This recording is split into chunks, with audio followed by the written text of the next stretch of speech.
napigana na maisha yangu, roho yako nitairusha sana, umeingia kwenye anga zangu, sina muda na mtu kupigana, napigana na maisha yangu, roho yako nitairusha sana, umeingia kwenye anga zangu. Sasa ndo nini unafanya hivyo mume wangu? Kuna muda mwingine tunashtuana, umeelewa? Kuna muda mwingine tunashtuana vitu ambavyo havipaswi. Niko kwenye burudani. Hivi kweli mume wangu unajitambua kweli wewe? Sasa kama burudani si ungeenda kufungua mziki ndani humo ukawa unacheza ndani humo? Wewe unakatakata mauno hapo watu wanapita nje wanakuona?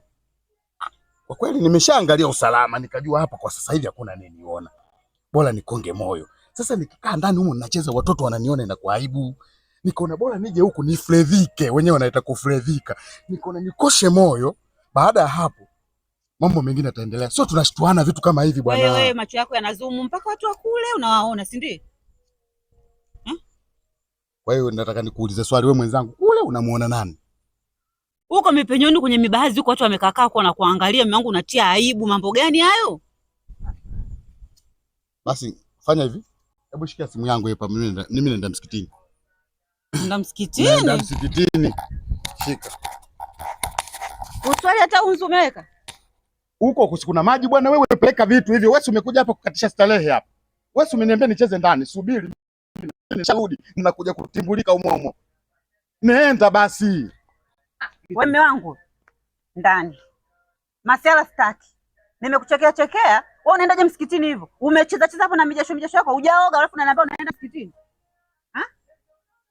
Wewe unataka kuniambia tayari msikitini hakuna maji? Bwana, twende ndani ukaoge.